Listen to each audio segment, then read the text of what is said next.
Hello everyone, welcome to another episode of Writers' Rants, brought to you by Camille's Harem. Not just a podcast for novice writers by novice writers, but also a YouTube channel by novice writers for novice writers.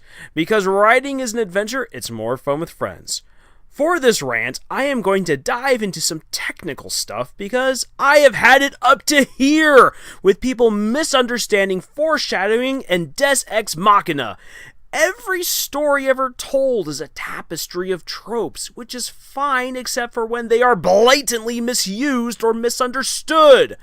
What I want to get out with this rant is something that I like to call the trap card. Or more specifically, the literary trap card.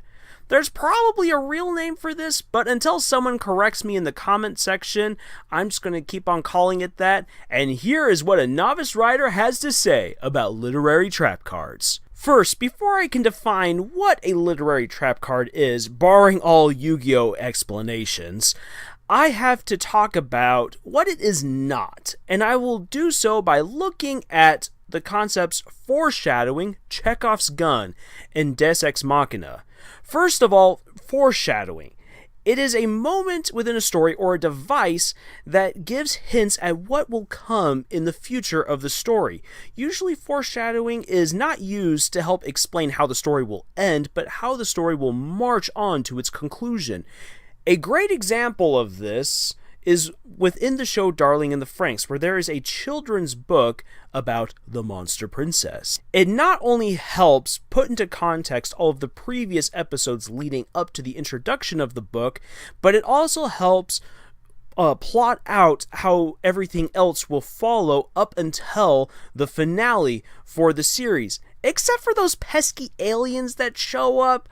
Yeah, that definitely needs to be talked about. That wasn't done so well.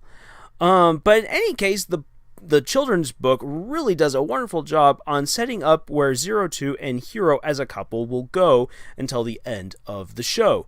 The audience is not given the ending through the book, however, which is very crucial.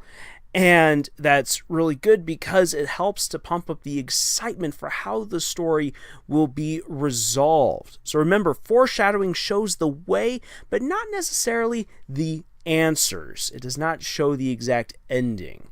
Now for Chekhov's gun. This is a theatrical trope which has been reworked to work within the world of books. Essentially, Chekhov's gun is a rule that says if you see something like a gun in Act 1, it should be fired in Act 2.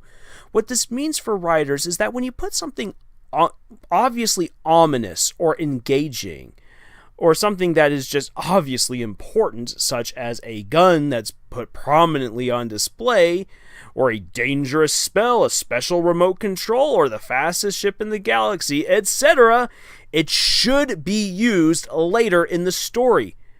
And to that extent, also with significant effect.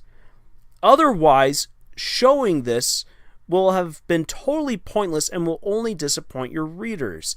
If you remember back to my video about how to write dragons, I said dragons can be very distracting. They can either be really beautiful lawn ornaments or very tacky. The same goes for big guns, special spells, fastest ship in the galaxy, etc. Because they're big, they're flashy, we can expect that something awesome will come from it. But if you don't use it, well, then it's not important, and it just ruins the reading experience. So Chekhov's gun works a lot like foreshadowing in a way where it helps lay the narrative's direction, but it does not spell out how the story will end. We then come to the oh-so-dreaded Deus Ex Machina. This is a term that I see people throwing around like the word inconceivable. It's used so often by irate fans and critics and creators trying to sound intelligent and agreeable with all of those angry fans and critics that we take the term's meaning for granted, which is definitely not the way that we should approach Deus Ex Machina. The term originates from classic Greek theater, meaning God of the Machine, and yes, that sounds like an awesome band name, but it was originally meant as a means of wrapping up incredibly large or ridiculous tragedies and sometimes comedies by introducing a god to nicely fix everything. And this would be done by the crew either using a crane to crank in the god from on high or using a special platform built within the stage to lift the god up for the audience to see. And then the god would do his or her thing and bring about the very nice conclusion to an otherwise unmanageable story. And for the original audiences in ancient Greece, stuff like this would make sense within their myths and religion, and it was really neat seeing this over-the-top entrance of a god. However, audiences and storytelling have come a long way since then, especially in regards to readers who now have the time and the means to question such tidy endings. And let's be honest, after so much great drama and action, do we always want a quick and neat resolution to everything? That breaks the suspension of disbelief. For the original Deus Ex Machina, these gods coming in and interfering probably did not feel like a cop-out because so many of the then contemporary tales ran amok with gods interfering left and right and doing as they pleased. The impossible was more than likely, but not so much today. So what is Deus Ex Machina today? It is an in-world mechanic that exists solely, and I repeat, solely, to create the story's resolution, and it is almost always presented only when it is most needed, usually at the end. True, they can come so blatantly out of left field and be so badly executed that they feel like they don't belong, like it's totally alien. But a Deus Ex Machina is, just as I said, it is an in-world mechanic, but it only exists to bring about a tidy ending, a tidy resolution to an otherwise unmanageable story. It worked for the ancient Greeks, but not for modern audiences. But the literary trap card, on the other hand, is something completely different. It does not foreshadow what is coming, and it does not something that's supposed to be held up as ominous, that way you constantly come back to and say, yes, it will be used later on. And it does not exist simply to bring about a tidy conclusion. For those of you who know anything about trap cards in the Yu-Gi-Oh! Series or in the game, you might be saying, but Lars, all trap cards are meant to be ominous. That's kind of the point, to freak the other person out when you lay it on the field. True, but literary trap cards are something much, much more subtle. Kind of like the Life Shaver card. It gains potency as you keep it in the backfield, biding its time to use at the right moment. This is a literary trap card. This particular writing mechanic exists to add colorful detail to your story. It makes your story feel more real, more fleshed out. It's something that's referenced to again and again, though maybe not very much so. It's just kind of a nice detail in the background. And then it becomes the curveball at the very end to wrap everything up or to explain how the ending came about. I think I can better explain myself with some examples. So first of all, I'm looking at Lord of the Rings. There's a lot of foreshadowing within the story, especially with Gollum's role in destroying Sauron's ring. But there is a literary trap card in the form of Isildur's refusal to destroy the ring. True, we can take this as foreshadowing to what will happen with Frodo, but it's the beginning of the clues all over the series that lay out how the ring will defend itself from being destroyed. And when the hobbits enter Sammath Nar, Frodo succumbs to the power of the ring and everything comes together and you realize, oh my gosh, I didn't realize it, but the ring can't be destroyed of free will. It wasn't just foreshadowing, it's a literal rule within the world building.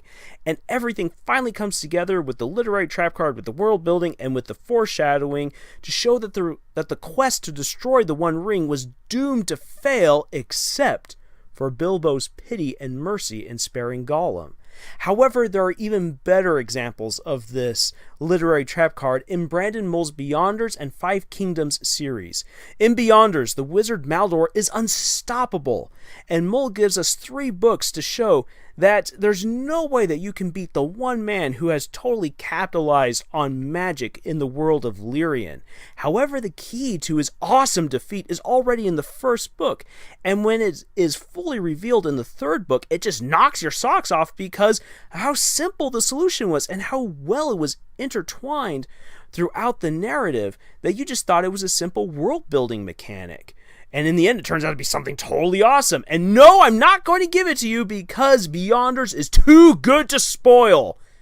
And then in the Five Kingdoms series, Mul again takes it a step further by utilizing the small elements of each kingdom over the process of 5 books, and also incorporating seemingly random scenes and characters to weave this awesome web that brings about the breakneck resolution to the war between Cole and the Torivor Romero. It is so awesome! And because I can never talk enough about Brandon Sanderson, the trap cards used in his first Mistborn novel are amazing, as we get to see the book that Vin retrieves from Credit Shaw and some of Sazed's more dusty revelations about himself all come together to create the monumental moment in which the Lord Ruler is defeated. It's just so good because the answers are given to you so early on, but you didn't realize it because you just thought, once again, it was just good, simple world building. And bam, curveball at the end, strike out. A bad example of a literary trap card comes, unfortunately, from the show RWBY. You fiend! And since Atlas is part of Mantle, my repair time only lasts 1 turn. Pretty sneaky, sis. But you just activated my trap card. Giant Nevermore! RWBY's Silver Eyes are very unique, and they are addressed early on in the series, but they are given no context or premise within the greater world building. And so as a result, when these powers of the Silver Eyes are manifest at the end of Season 3, it feels like a Deus Ex Machina, because it just comes really out of nowhere to resolve the massive epic battle going on around Beacon.